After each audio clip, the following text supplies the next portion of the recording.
Namaskar. Myself, Dr. Nidhi Agarwal, working as a principal in Integrated School of Education, Ghaziabad.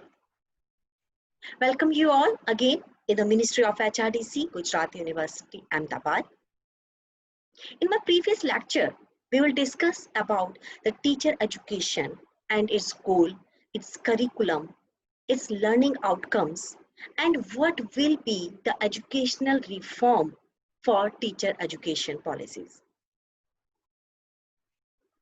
चंद लाइनों से अपनी आज की शुरुआत करना चाहूंगी। जिंदगी तो मिल ही जाएगी, भटक कर ही सही, दिक्कतें तो उन्हें आती हैं जो घर से निकले ही नहीं। जी हाँ, जब तक हमारी सोच ये नहीं होगी कि हमें कुछ नया चेंज लाना है, तब तक हम कोई चेंज, कोई सुधार अपने अंदर, अपनी पॉलिसीज के अंदर हम ला ही नहीं सकते। किसी भी काम को करने के लिए हमें शुरुआत कहीं ना कहीं से तो करनी ही पड़ेगी। और हमारी एजुकेशन पॉलिसी में जो रिफॉर्म्स आए हैं, जो चेंजेस आए हैं, वो भी कहीं ना कहीं किसी सोच की उत्पत्ति है।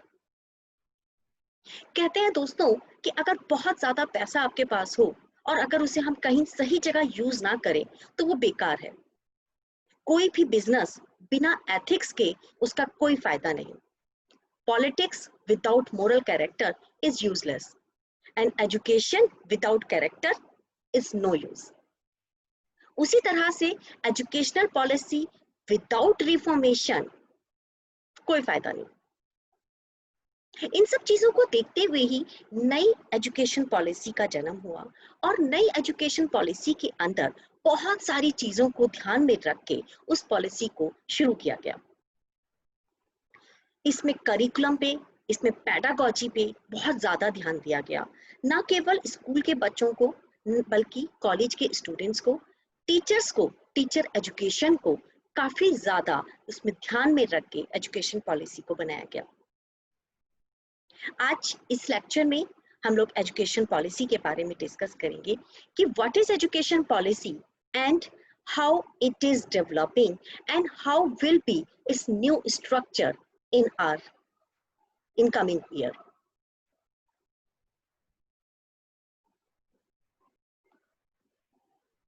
जैसा कि मेरा टॉपिक है teacher education, learning outcomes and educational reforms in the context of pedagogy, assessment and quality assurance। इसी रेफरेंस में हम इसको शुरू करते हैं अपनी नई एजुकेशन पॉलिसी की तरफ। नई education policy, national education policy 2020 is announced by the Ministry of Education. The policy is aimed in transforming the Indian education system to meet the need of the 21st century. 21st century में कुछ नए changes की जरूरत थी जिसमें student और learning दोनों को मिलाकर काम किया गया। टीचर और टीचिंग पे फोकस किया गया, स्टूडेंट और लर्निंग पे फोकस किया गया और मेन एम्फेसिस हमारा दिया गया लर्निंग के ऊपर।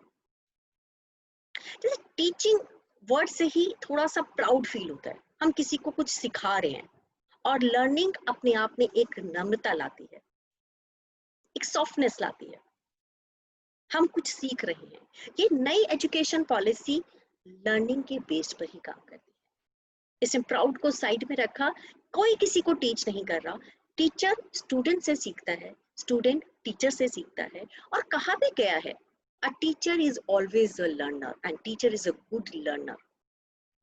The new education policy, they seeks rectification of poor literacy and numeracy outcome associated with primary school, reduction in dropout level, either it will be in the middle schools or secondary schools, and adoption of multidisciplinary approach in the higher education system. ना केवल हम पढ़ाई पर focus करें बल्कि हम multi disciplinary approach के साथ अपनी एजुकेशन पॉलिसी को आगे लेकर चलें, जिसमें बहुत सारी चीजें आएंगी, बहुत सारे अप्रोचेस आएंगे। ना सिर्फ किताबें बल्कि वोकेशनल ट्रेनिंग, हम बहुत सारी चीजों पे काम करेंगे, टेक्नोलॉजी, इन सब चीजों को उसमें इंक्लूड करके काम किया जाएगा। Educational policy, it consists of the principles and government policies in the educational sphere, as well as the collection of laws and rules that govern the operation of education system. And therefore, education policy can directly affect the education people engage in at all ages.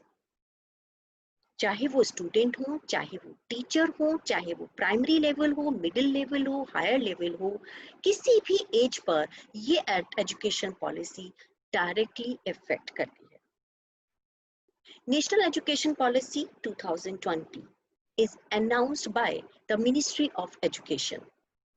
The policy is aimed at transforming the Indian education system to meet the needs of 21st century. The new policy seeks rectification of poor literacy and numeracy outcomes associated with primary school, reduction in dropout level in middle and secondary schools, and adoption of multidisciplinary approach in higher education system. The first education policy, it was promulgated by the Government of India by Prime Minister Honorable Srimati Indira Gandhi in 1968. The second by Prime Minister Shri Rajiv Gandhi ji in 1986. And the third national educational policy, it was launched by Prime Minister Honorable Shri Narendra Modi ji in 2020. दोस्तों कहते हैं, what is no, this is not an education. But what you don't know, this is education. जो हमें पता है वो हमारी शिक्षा नहीं है, लेकिन जो हमें नहीं पता वो एजुकेशन है, और जो नहीं पता उसी को फाइंड आउट करने का प्रोसेस एजुकेशन सिस्टम है, और यही पॉलिसी ने हमें दिया है. The foundational pillars of this education policy are the access, equity, quality, affordability, and accountability.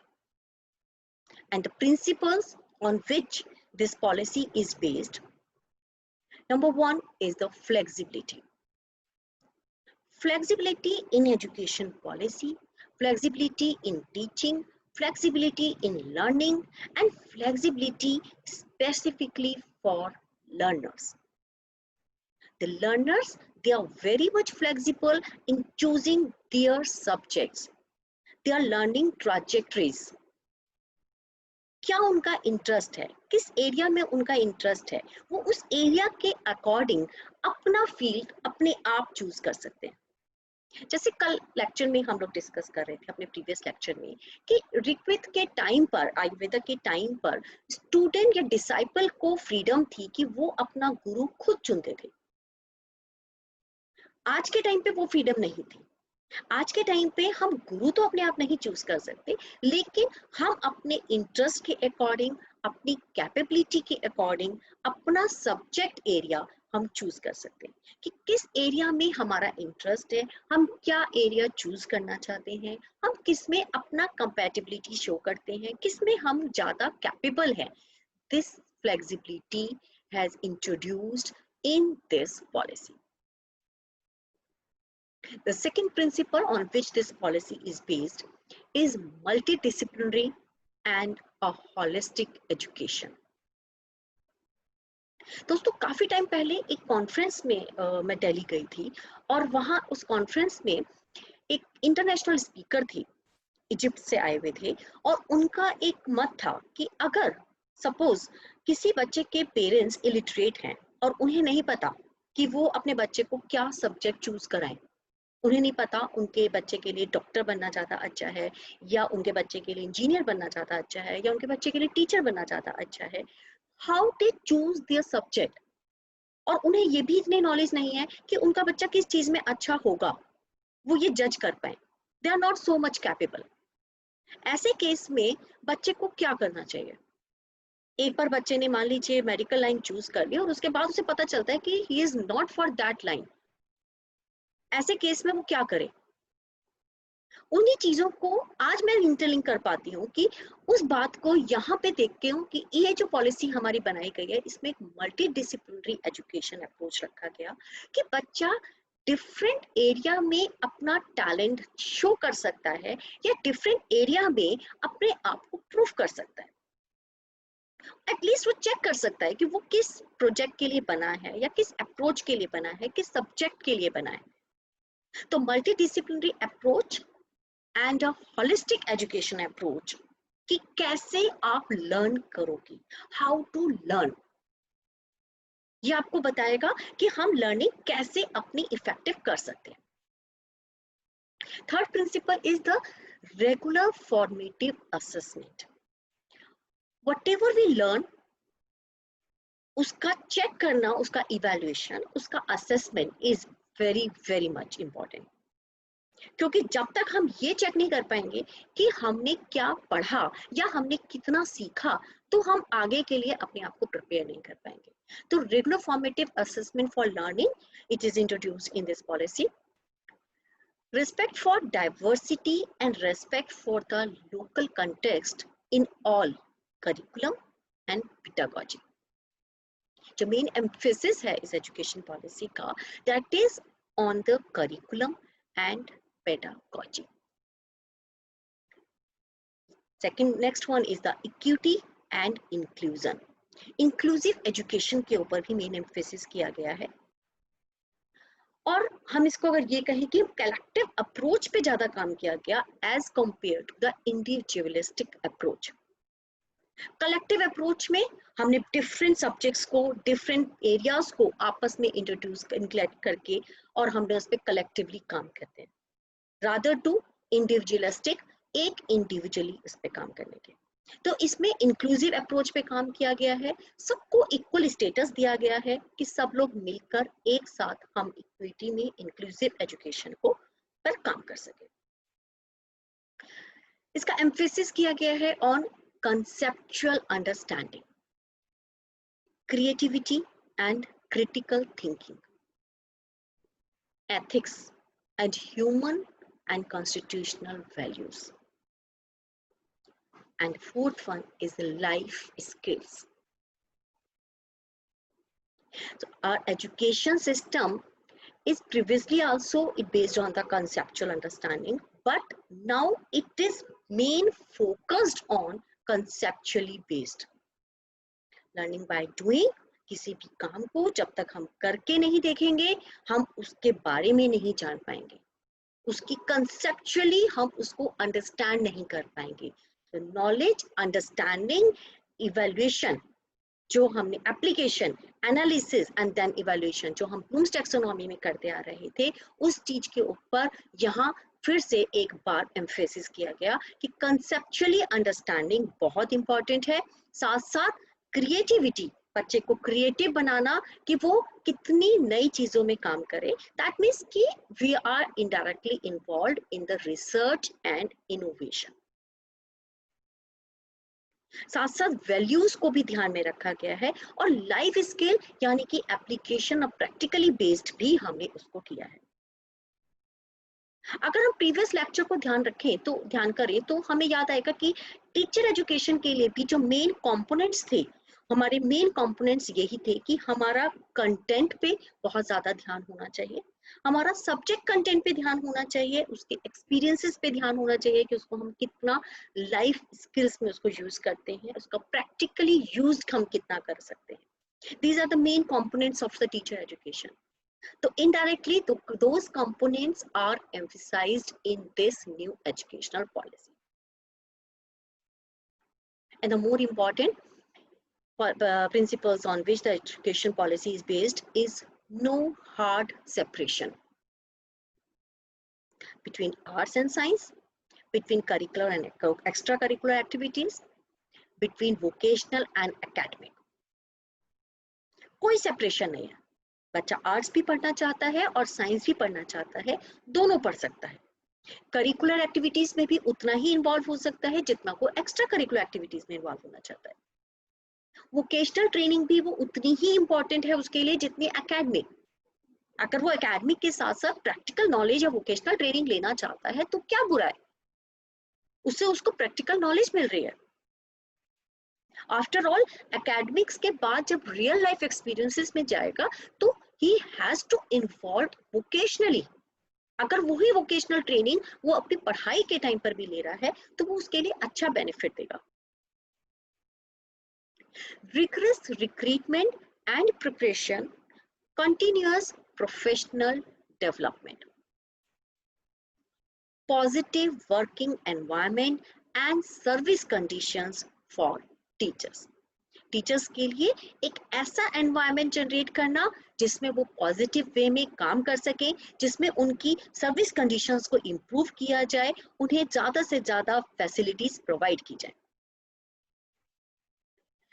The policy, national education policies areas, focus areas are the early childhood care and foundation of learning. Early childhood care और उसके learning को ध्यान में रख के, उसको ध्यान में रखते हुए इस पॉलिसी को बनाया गया है। यानी कि जो नई एजुकेशनल पॉलिसी है उसमें ये फोकस किया गया कि कितना फ्लेक्सिबल हमारी एजुकेशनल पॉलिसी हो, एजुकेशन सिस्टम हो सकता है, कितना डाइवर्सिफिकेशन उस एजुकेशन सिस्टम के हो सकता है अर्ली चाइल्डहुड लेवल पे। बच्चा डिफरेंट सब्जेक्ट्स में काम कर सकता है और लर्निंग बाय डूइंग कर सकता है। जितना एक्टिविटी बेस्ड वो काम करेगा, that is the early childhood care and our foundation of learning. Second one is the restructuring curriculum. Restructuring curriculum, curriculum को फिर से रीस्ट्रक्चर किया गया है इस पॉलिसी के अंदर, और करिकुलम को कहा गया है it should be responsive. That means it should be explorer for new thoughts, new facts. किसी पे एक करिकुलम बनाकर हम उसके ऊपर थोप दें कि ये आपका एक करिकुलम है और इस करिकुलम के सेट आपको काम करना है। रादर टू हम स्टूडेंट को एक्सप्लोर करने दें, डिस्कवर करने दें नया करिकुलम कि वो क्या सीखना चाहते हैं। इस पॉलिसी में इस चीज पर मेन काम किया गया कि हमारा करिकुलम फॉर्मेशन कैसा होना चाहिए। जैसा मैंने पहले भी कहा, what you know is not an education, but what you don't know is actually education. और ये मैंने नहीं कहा, ये एक बहुत पुराना कोट है जिसको बहुत पहले कहा गया था, एक अच्छे हमारे फिलोसफर्स ने कहा था इनको, कि एजुकेशन सिस्टम वो नहीं है जो हम जानते हैं, एजुकेशन सिस्टम वो है जिससे हम नहीं जानते हैं। और रिस्ट्रक्चर करिकुलम ये इसी बात पर फोकस करता है कि आप अपने करिकुलम को फिर से रिस्ट्रक्चर करने की जरूरत है। अपने करिकुलम को बच्चों को कहा जाए कि उसको एक्सप्लोर करो, उसको डिस्कवर करो, what curriculum should we have. In the new educational policy हमारा मेन फोकस जो रहा है वो इफेक्टिव पेडागोजी के ऊपर भी रहा है। And the effective pedagogy means the methodology by which a teacher teach in the classroom. वो मेथडोलॉजी कैसी भी हो सकती है, वो मेथडोलॉजी टेक्निकल बेस्ड हो सकती है, वो मेथडोलॉजी आपकी लर्निंग बाय डूइंग हो सकती है, वो मेथडोलॉजी एक्सपीरियंशियल हो सकती है। The different way of teaching, that is the effective pedagogy. Fourth one is the reforming assessment and examinations. Assessment system हमारा, जैसे हमने पहले कहा, continuous assessment system, formative assessment system आपका होना चाहिए जिसमें सब्जेक्टिव भी और आपके ऑब्जेक्टिव टाइप भी क्वेश्चंस होने चाहिए। तो एग्जामिनेशन सिस्टम का पैटर्न जो है वो फिर से रिवाइज करने की जरूरत है। प्रैक्टिकली नॉलेज वो भी हमारा एक असेसमेंट का पार्ट होगा। हमारा पार्ट में ये भी आएगा कि कितना बच्चे ने इनोवेशंस किए, क्या रिसर्च किया, उसका field work, that will also include in the assessment, that will be the part of the examination. और कोई भी वोकेशनल ट्रेनिंग वो भी आपकी काउंट की जाएगी, वो भी एकेडमिक से अलग नहीं जाएगी, उसके भी आपको पॉइंट्स मिलेंगे and that will also include in the assessment system. Holistic change in the education system of India. किसी भी एजुकेशन सिस्टम के अंदर होलिस्टिक डेवलपमेंट को लेके आना, वो इस पॉलिसी का सबसे बड़ा मकसद है। तो होलिस्टिक डेवलपमेंट होना एक एजुकेशन सिस्टम के अंदर, होलिस्टिकली डेवलपमेंट एक लर्नर का, होलिस्टिकली डेवलपमेंट एक टीचर का, वो कैसे हो सकता है जब बच्चा डिफरेंट वे में जाकर लर्निंग करेगा, डिफरेंट एनवायरनमेंट में जाके लर्निंग करेगा। एक पैराडाइम शिफ्ट आएगा अर्ली चाइल्डहुड केयर के अंदर, जो मैक्सिमम बच्चों को के लिए डोर ओपन करे कि हाँ, आप सब इस पढ़ाई को कर सकते हो, इसके लिए आप टीचिंग के लिए आपके लिए रास्ते खुले हैं। उनको जितना ज्यादा हम रास्ते देंगे, वो होलिस्टिक डेवलपमेंट लाएगा उस एजुकेशन सिस्टम के अंदर, उस नेशन के अंदर। The next focused area is optimal learning environment and support for students. Students के लिए एक ऐसा एनवायरनमेंट तैयार किया जाए ताकि बच्चा ये सीख पाए जो वो सीखना चाहता है, उसका इंटरेस्ट क्रिएट किया ना। जितना बच्चे को इंटरेस्ट आएगा उतना ही ज्यादा वो उसमें लर्निंग कर पाएगा। एक रिसर्च पेपर पढ़ा था मैंने, जिस रिसर्च पेपर में ये था कि इंटेलिजेंस या वर्सेस इंटरेस्ट। साइंस स्टूडेंट्स के ऊपर था कि साइंस के बच्चों को के अंदर अगर उसमें इंटेलिजेंस उनके ऊपर ज्यादा है, उनके पास ज्यादा है, तो क्या वो बच्चे साइंस अच्छे से समझ पाएंगे, या जिन बच्चों का इंटरेस्ट ज्यादा है वो उसे अच्छे से समझ पाएंगे। And the result and findings मुझे कुछ कुछ याद हैं, तो उसमें जो मैंने पढ़ा था उसमें ये था कि interest supersedes intelligence. How much intelligent a science student, it doesn't matter, but how much they had interest in science teaching, that matters. तो बच्चे के लिए एक ऐसा एनवायरनमेंट क्रिएट करना जिस एनवायरनमेंट के अंदर वो अपना इंटरेस्ट डेवलप करे और उसको मैक्सिमम इंफ्रास्ट्रक्चर और रिसोर्सेज अवेलेबल हो, that is the optimal learning environment and support. जितना ज्यादा हम इंफ्रास्ट्रक्चर अवेलेबल करा पाएंगे उतना ही ज्यादा लर्निंग एनवायरनमेंट डेवलप होगा और उतना ही बच्चे में इंटरेस्ट आएगा। तो ये हमारा मेन फोकस रहा है इस एजुकेशनल पॉलिसी के अंदर कि हम मैक्सिमम इंफ्रास्ट्रक्चर स्कूल कॉलेजेस को अवेलेबल कराएं। And the main focus area of course today's topic teacher education. Teacher education पे न्यू एजुकेशन पॉलिसी का क्या फोकस रहा वो हम नेक्स्ट स्लाइड में डिस्कस करेंगे। The last one is the online and digitisation of education system. Education system को online करने के लिए, डिजिटलाइजेशन करने के लिए, उस पर भी इस पॉलिसी के अंदर फोकस किया गया। स्वयं, दीक्षा, ऐसे प्रोग्राम्स को इसमें इंक्लूड किया गया जिससे हम टीचिंग एजुकेशन को ज्यादा से ज्यादा प्रमोट कर सकें और टीचिंग सिस्टम, एजुकेशन सिस्टम को भी हम ऑनलाइन करके ज्यादा से ज्यादा लोगों तक पहुंचा सकते हैं। बहुत सारे हमारे पास इस समय जूम पैटर्न, बहुत सारे पैटर्न्स हैं, जूम है, हमारे पास गूगल मीट है, माइक्रोसॉफ्ट है, इस तरह के बहुत सारे ऐसे प्लेटफॉर्म्स आज के टाइम पर अवेलेबल हैं जिनसे हम ऑनलाइन टीचिंग करते हैं। ये सारे प्लेटफॉर्म्स क्या अचानक से आज उत्पन्न हो गए? नहीं, वो बहुत पहले से थे, बहुत पहले से थे, लेकिन वो एजुकेशन सिस्टम में हम यूज टू नहीं थे, उसको डेली लाइफ में नहीं लेके आ पा रहे थे। तो इस पॉलिसी में इस चीज के ऊपर फोकस किया गया है कि ऑनलाइन एजुकेशन सिस्टम को हम फ्रीक्वेंटली अपनी एजुकेशनल पॉलिसी में बनाएं, अपनी टीचिंग के अंदर इंक्लूड करें और ज्यादा से ज्यादा हम डिजिटाइजेशन पर काम करें। एक बहुत छोटा सा एग्जाम्पल मुझे याद आ रहा है कि जब बच्चा स्कूल से घर आता था और आने के बाद कहता है कि मुझे भूख लग रही है, तो मम्मी बहुत देर तक पहले प्लानिंग करती थी कि बच्चा स्कूल से आएगा और उसके लिए मैं क्या बनाऊंगी, उसको क्या खाने को दूंगी, और जब वो आता था तो उसके लिए फिर उस हिसाब से कुछ चीजें प्लान की जाती थी और उसको दी जाती थी। पहले के टाइम में ऐसा होता था। और आज के टाइम पे जब बच्चा स्कूल से वापस आता है और आते कहता है मम्मा भूख लगी, तो मम्मा 2 मिनट स्नैक्स जो है वो उसके लिए रेडी कर देती है, चाहे वो मैगी बनाते, चाहे वो 2 मिनट्स, बहुत सारे स्नैक्स अवेलेबल हैं, में कैन है, बहुत सारी चीजें हैं, बहुत सारे प्रोडक्ट्स हैं जो लेडीज को बहुत अच्छे से मालूम होगा। इस तरह के प्रोडक्ट्स हैं जो वो 2 मिनट स्नैक्स में अवेलेबल करा सकते हैं। तो this online teaching and digitisation is actually 2 minute snacks. हमारी एजुकेशन पॉलिसी के अंदर, हमारे एजुकेशन सिस्टम के अंदर ये 2 मिनट स्नैक है जो हमारे पास रेडी रहते हैं।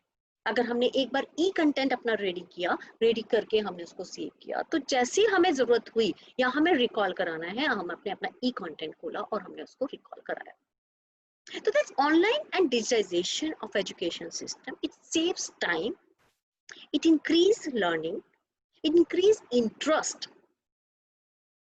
So it is a smart teaching, it's a smart education system.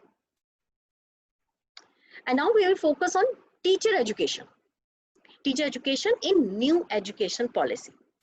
Teacher education जिससे पूरी एजुकेशन सिस्टम इफेक्टिव होती है, क्योंकि वो टीचर्स को प्रिपेयर करते हैं, और educational policy that runs by the teacher itself. तो टीचर एजुकेशन पॉलिसी के अंदर क्या चेंजेस किए गए न्यू एजुकेशन पॉलिसी के अंदर, आइए उसको हम देखते हैं। In order to improve and reach the levels of integrity and credibility required to restore the prestige of teaching profession, the regulatory system shall be empowered to take stringent action against substandard and dysfunctional teacher education institutes that do not meet basic educational criteria after giving 1 year for remedy of the breaches. By 2030, we are assuming that only educationally sound, multidisciplinary and integrated teacher education programs, they shall be in force. Of course, teacher education quality is a main emphasis. It should be in the educational policy, क्योंकि जब तक teacher education institutes की quality को हम improve नहीं करेंगे, तब तक हम टीचर एजुकेशन सिस्टम को इम्प्रूव नहीं कर सकते। As teacher education requires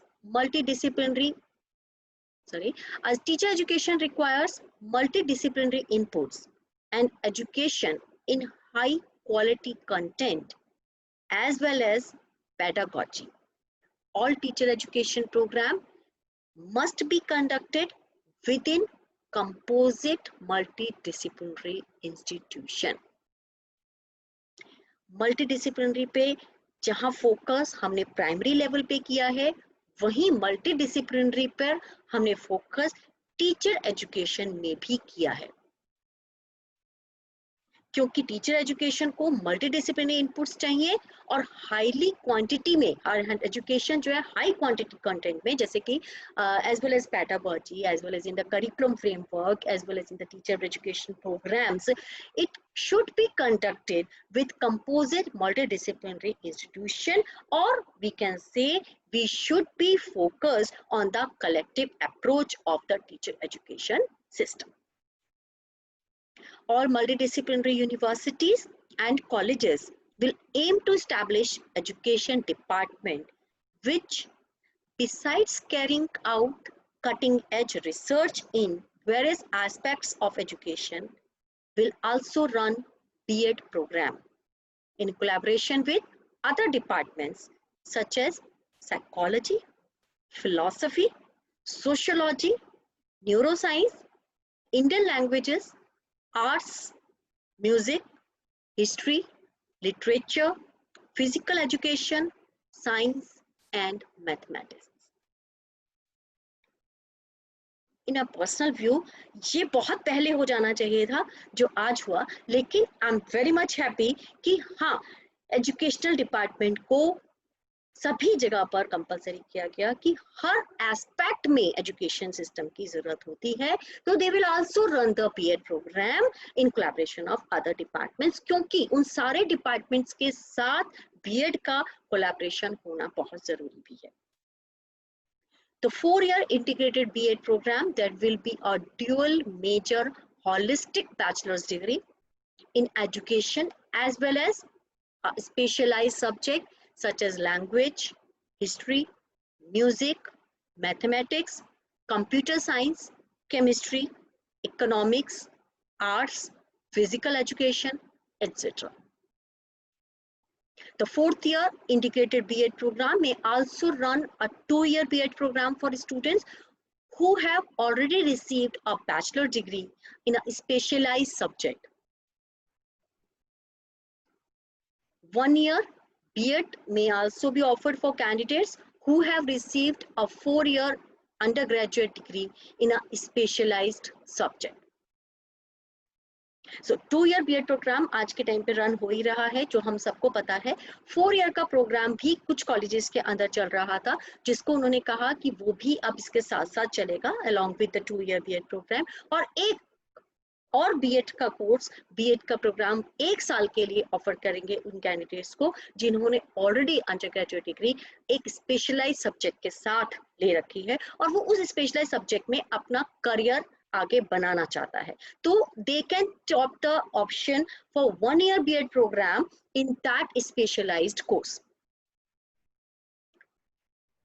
The use of technology platforms जैसे कि स्वयं, Diksha for online training of teachers, it will be encouraged so that standardized training program can be administered to large number of teachers within a short span of time. Now we will come to the focus on academic congruence. इस education policy के हम अगर academic congruence की बात करें तो हमें समझ में आएगा कि एकेडमिक कॉन्ग्रेंस क्या रहे होंगे इस एजुकेशन पॉलिसी के. तो according to my view, in the academic congruence of this education policy is preservation of knowledge. Of course knowledge का प्रिजर्वेशन बहुत जरूरी है. जैसे किसी पतंग को उड़ाते हैं तो वो जब तक उस डोरी के साथ बंधी रहती है तो वो पतंग हवा में उड़ती रहती है, और अगर आप डोरी को तोड़ दें तो पतंग थोड़ी देर हवा में रहेगी और उसके बाद कहीं ना कहीं नीचे गिर जाएगी. उसी तरह से हमारी नॉलेज है, जब तक वो डोरी से बंधी हुई है, जब तक वो हम उसको पढ़ते रहते हैं तब तक वो हमें याद रहता है, और जहां हमने उसको छोड़ दिया, उसके टच खत्म कर दिया, तो वो कहीं ना कहीं धुंधली हो जाती है. लेकिन उस पतंग और उस नॉलेज में थोड़ा सा डिफरेंस है. तो पतंग एक बार टूटने के बाद डोरी से दोबारा उस डोरी से बांधने पे नहीं उड़ सकती, उसके लिए नई डोरी हमें लेके ही आनी पड़ती है. लेकिन नॉलेज अगर हम उसे रिकॉल करें तो वो हमें फिर से याद आ जाती है, यानी कि वो पुरानी नॉलेज को हम फिर से ताजा कर सकते हैं. तो preservation of knowledge, that means the capability that preserves and stores perceptions, action and experiences over time and secure the possibility of recall for the future. तो अपनी पुरानी नॉलेज को हम स्टोर करके रखें, और इस एजुकेशनल पॉलिसी में मैंने इसको इसलिए लिया है कि एकेडमिक कॉन्ग्रेस में ये चीज ली गई है कि जो पुरानी हमारे पास्ट नॉलेज थी उसको हमने अलग नहीं किया इस पॉलिसी में. उन पास्ट नॉलेज से जो हमें बेनिफिट्स लेने थे, हमने उन पॉइंट्स को अपनी इस न्यू एजुकेशन पॉलिसी के अंदर जोड़ा है. Second conference is the creation of knowledge. Continuous combination, transfer and conversion of different knowledge. Different तरह की नॉलेज को इकट्ठा करना और उससे नई नॉलेज को क्रिएट करना. अपनी पास्ट एक्सपीरियंसेस के बेस्ड पर हम प्रीवियस नॉलेज के बेस्ड पर नई नॉलेज को क्रिएट करें. That is the academic conference of this educational policy. It is a formation of new ideas, occurs through interaction, and includes tacit and explicit forms of knowledge. And the third one is the dissemination of knowledge. Open the door for all. Maximum बच्चे, maximum students, maximum children, they took the benefit of this education policy. This is the academic concurrence of this education policy, the interactive process of communicating knowledge to target audience so that it may be used to lead to change. This means ensuring physical availability of the product to as large a proportion of the target audience as possible and making the product comprehensible to those who receive it. तो यानी कि जितना ज्यादा हम audience के पास अपने product को पहुंचा सकते हैं, उतनी ज्यादा हम अपनी नॉलेज उन बच्चों तक पहुंचाएंगे जितने ज्यादा बच्चों तक हम अपनी नॉलेज पहुंचा सकते हैं. The new pedagogical and curricular structure, restructuring school curriculum, 5+3+3+4. तो in education system, new education system में जो नया पेडागोजिकल और करिकुलर स्ट्रक्चर तैयार किया गया है स्कूल करिकुलम के लिए, वो अब 5+3+3+4 इन पार्ट्स में डिवाइड किया गया और ये 5+3+3+4 इसको हम इस तरह से डिफाइन करेंगे. Foundational stage that will be for the 5 years, जिसमें हमने 3 से 8 साल तक के बच्चों को लिया है और divided in 2 parts up to 3 years in early childhood care education, Anganwadi या preschool. In the second part, the 2-year program, age 6 to 8 years in grade 1st and 2nd in primary schools. And of course, they will have the flexible, multi-level, activity-based learning curriculum and pedagogy of elementary level of early childhood care education. Elementary level पे जो हम pedagogy, जो हम activity-based learning, वो हम सब इसके अंदर use करें. In the second one, preparatory stage को हमने 3 साल के लिए डिवाइड किया है, जिसपे 8 साल से लेकर 11 साल तक के बच्चे आते हैं और क्लास 3rd से लेकर क्लास 5th तक वो उसमें पार्टिसिपेट करते हैं. So with the introduction to experiential learning across the sciences, mathematics, arts, social sciences and humanities, इन सबको हमने प्रिपरेटरी स्टेज के अंदर लिया है, जिसमें हम कहते हैं कि हम एक्सपीरियंशियल लर्निंग के ऊपर हम काम करेंगे. इन द मिडिल स्टेज 11 साल से लेकर 14 साल तक के बच्चे, ग्रेड 6 से लेकर 8 तक, with a subject oriented, pedagogical and curricular style. And in the secondary stage 14 साल से 18 साल तक के बच्चे, और जिनको हमने 2 phases में डाला है, 9 and 10 and 11 and 12. With a greater depth, greater critical thinking, greater attention to life aspirations and greater flexibility and student choice of subjects and option to exit at grade 10 and re-enter at a later stage in grade 11. तो इतनी freedom हमने बच्चे को दी है कि वो उसमें कभी भी उस पे एंटर कर सकता है और जब तक उसको लगता है वो उस काम को करे, और जब उसको लगे कि वो उस काम को नहीं कर पा रहा तो वो उस काम को छोड़ के दूसरे सब्जेक्ट्स को चूज कर सकता है. इतनी फ्लेक्सिबिलिटी हमने इस एजुकेशन सिस्टम के अंदर रखी है.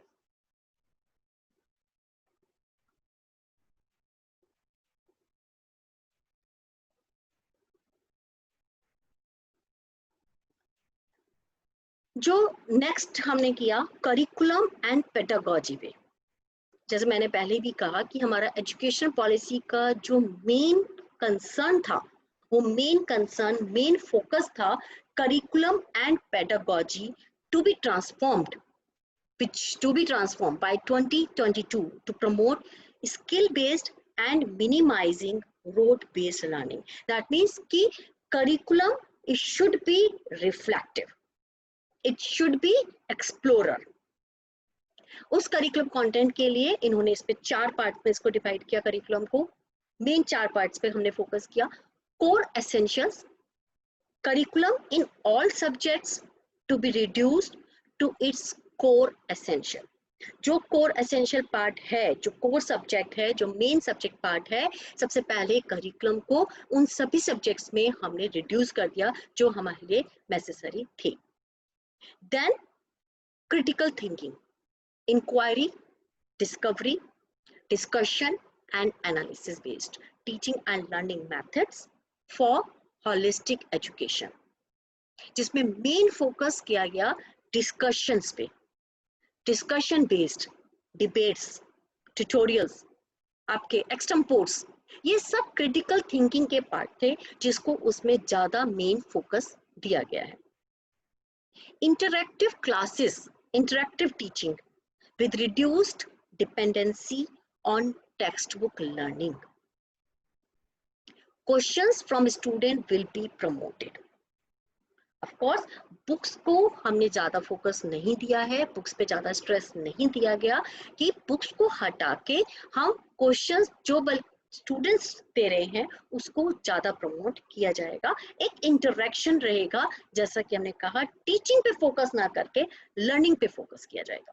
And the learning should be experiential, fun, creative, collaborative, and exploratory activities in classroom for experiential learning and deeper student learning. The mandated content will focus on key concepts, ideas, application, and problem solving. Teaching and learning will be conducted in a more interactive manner. The dissemination or universal access. Of course, our policy, new education policy, it has focused on the dropouts of the students. The bringing dropouts to school by mainstreaming or by universal participation from pre-primary school to grade 12. बहुत सारे बच्चे migrant labourers के या किसी और reason से, कई बार financial reason से, वो बहुत सारे स्टूडेंट्स जो हैं वो ड्रॉप आउट करते हैं. उन सारे बच्चों को ड्रॉप आउट जो बच्चे हो गए हैं उनको कैसे हम उसमें पार्टिसिपेशन में लेकर आए, उसके ऊपर इस मेन एजुकेशन पॉलिसी में फोकस किया गया है. अगर हम ग्रॉस एनरोलमेंट रेशियो देखें तो 6 से 8th क्लास तक के लिए ग्रॉस एनरोलमेंट रेशियो अभी तक हमारा जाता था 90.7%, जो घटकर 9th और 10th स्टैंडर्ड के लिए 79.3% रह जाता है. और जब हम उसी रेशियो की बात करते हैं इन 11th and 12th standard, it reduced to 51.3%. Significant proportion of enrolled students begin to drop out after independence. और ये बढ़ता जा रहा है, ये ड्रॉप आउट कम नहीं हो रहा. तो इस एजुकेशन पॉलिसी के माध्यम से achieving universal participation in school by carefully tracking students as well as their learning levels, and the target in 2035 to achieve 100% gross enrollment ratio in preschool through secondary schools. और इसमें help करेगा NIOS. NIOS and state open schools, उनको एक permission दी गई है कि वो अब 3 लेवल पे अपने कोर्सेज को ऑफर कर सकते हैं, A, B and C level, जो कि इक्विवेलेंट होंगे जो हमारा फॉर्मल स्कूल सिस्टम का ग्रेडिंग है 3, 5 and 8. And secondary education programme grade 10 and 12. It will include the vocational education courses, programs, adult literacy and life enrichment programs also.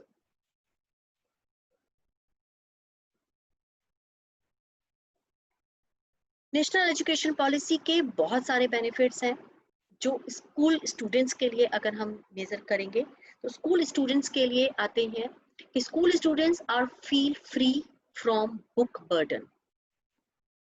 उन्हें book burden से free कर दिया गया है. जैसा हमने प्रीवियस स्लाइड में कहा था,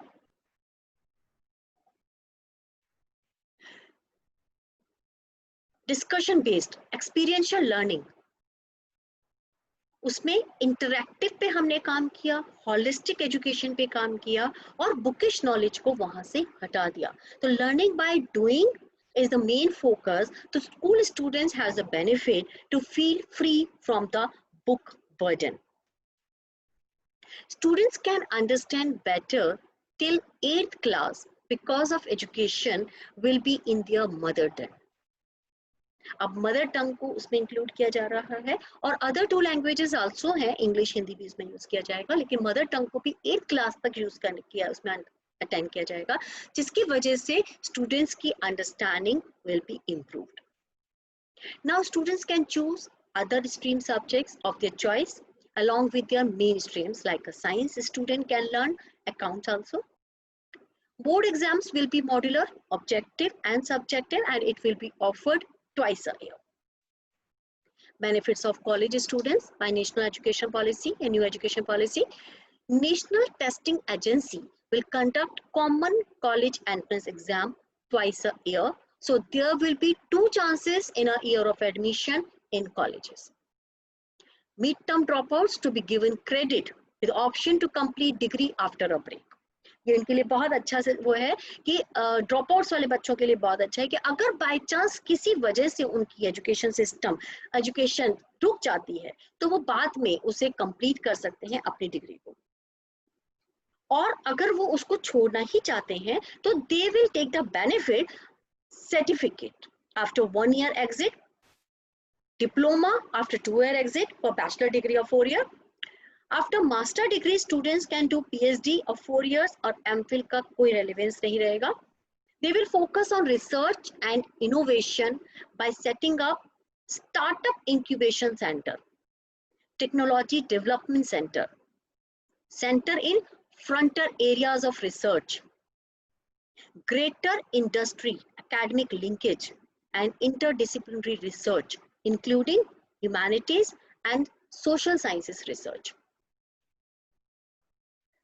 Research या teaching collaborations and faculty student exchange programs with high quality foreign institutions will be facilitated. इससे हमारे यहाँ के बच्चों को भी बहुत बेनिफिट होगा. जब फॉरेन के बच्चे यहाँ आकर पढ़ेंगे उनके साथ वो अपने आइडियाज शेयर करेंगे, अपनी बहुत सारी नॉलेज शेयर करेंगे, तो उससे भी उनको बहुत बेनिफिट होगा. और जब फॉरेन एक्सचेंज के लिए हम MOU साइन करेंगे फॉरेन कंट्रीज के साथ तो हमारे यहाँ के बच्चे भी बाहर जाकर कुछ नया सीख पाएंगे. तो ये कोलैबोरेशन भी एक अच्छा उनके लिए बेनिफिट होगा. Benefits of teachers by new education policy. Vacancy will be increase in foreign language and Sanskrit language. अभी तक क्या देखा जाता था कि फॉरेन लैंग्वेज में, संस्कृत लैंग्वेज में, इनमें ज्यादा फोकस नहीं होता था. तो ये इस कोर्स को जो ऑप्ट करने वाले होते थे वो भी इसलिए कम होते थे क्योंकि उन्हें लगता था कि अभी इसमें आगे वैकेंसीज नहीं मिलेंगी. लेकिन अब क्योंकि फॉरेन लैंग्वेजेस पे और संस्कृत लैंग्वेज पे अगर फोकस किया जा रहा है तो उसके लिए वैकेंसीज भी इंक्रीज होंगी. Top 100 foreign colleges will be allowed to set up their campus in India as per new education policy. Compensation level of permanent faculty in public institutions, they have also been increased substantially. Various initiatives have also been taken towards providing faculty with professional development opportunities.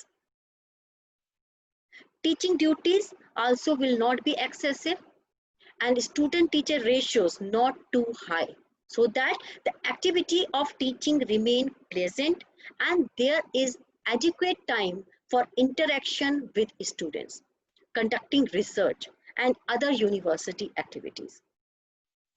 Faculty will be given the freedom to design their own curricular and pedagogical approaches within the approved framework, including textbook and reading material, selections, assignments, assessment. अब वो अपना content तैयार कर सकता है, अपना नया course तैयार कर सकते हैं अपने अकॉर्डिंग, क्योंकि करिकुलम में और पेडागोजी में दोनों में पूरी तरह से फ्रीडम दी गई है, टीचर को भी और स्टूडेंट को भी. तो टीचर एजुकेशन के लिए ये एक बहुत अच्छा पॉइंट है कि वो अपना करिकुलर फ्रेमवर्क तैयार कर सकते हैं अपने अकॉर्डिंग, अपने इंटरेस्ट के अकॉर्डिंग, और अपनी बुक्स भी इंक्लूड कर सकते हैं, रीडिंग मटेरियल इंक्लूड कर सकते हैं, जिससे वो अपनी टीचिंग को इफेक्टिव कर सकते हैं।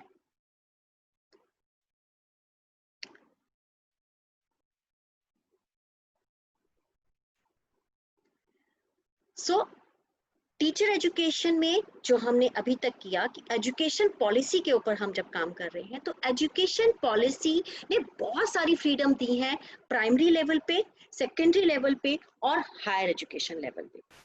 प्राइमरी लेवल पे जितना उसने फ्लेक्सिबिलिटी दी है, क्रिटिकल थिंकिंग दी है, मल्टी डिसिप्लिनरी अप्रोच दिया है, उतना ही अप्रोच उसने हायर एजुकेशन सिस्टम पे भी दिया है, और उतना ही उसने फ्लेक्सिबिलिटी टीचर एजुकेशन सिस्टम के लिए भी दी है। क्वालिटी के ऊपर शिकंजा भी कसा है, और साथ साथ उनको पूरी फ्रीडम भी दी है कि आप अपने करिकुलम को, फ्रेमवर्क को भी रिवाइज कर सकते हो। आप जितना एक्सप्लोर करना चाहो उतना एक्सप्लोर भी कर सकते हो। 1980 में चाइना में आर्टिफिशियल इंटेलिजेंस के ऊपर काम चल रहा था, और 2000 में उन्होंने उस पर काम मैक्सिमम हद तक कर लिया था। आज हम 2020 में बैठे हैं।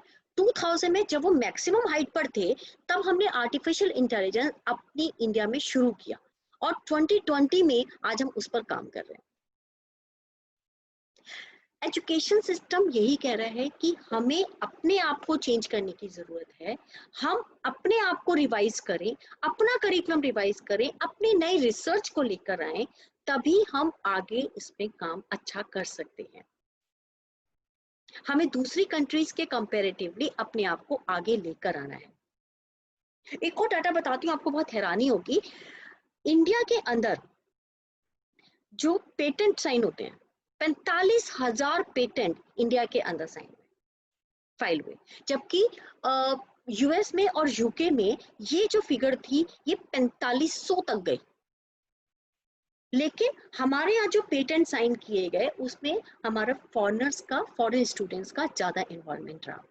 इंडिया का सिर्फ और सिर्फ 30% था। क्या हमें वो रिसर्च पैटेंट को, उस रिसर्च इनोवेशन को आगे नहीं बढ़ाना चाहिए? इस न्यू एजुकेशन पॉलिसी के माध्यम से हमें एक नया प्लेटफॉर्म मिल रहा है जिससे हम रिसर्च और इनोवेशन को आगे इंक्रीज कर सकते हैं, उस गैप को खत्म कर सकते हैं जो हमने पहले लेग आउट कर दिया। The gap between the current state of learning outcomes and what is required, it must be bridged through undertaking major reforms, and that bring high quality equity and integrity into the system, from early childhood care and education through higher education system via teacher education. I hope I'm able to complete my topic, teacher education's learning outcomes and educational reform, to you, और मेरी तरफ से आप अच्छे से उसको समझ पाए होंगे कि क्या एजुकेशन पॉलिसी में चेंजेस आए, क्या टीचर एजुकेशन सिस्टम हमारा प्रीवियसली हिस्ट्री में था, और कैसा टीचर एजुकेशन के अंदर इंक्रीज हुए, और कितना टीचर एजुकेशन सिस्टम को हमें इंक्रीज या रिवाइज करने की आगे जरूरत है। Thank you.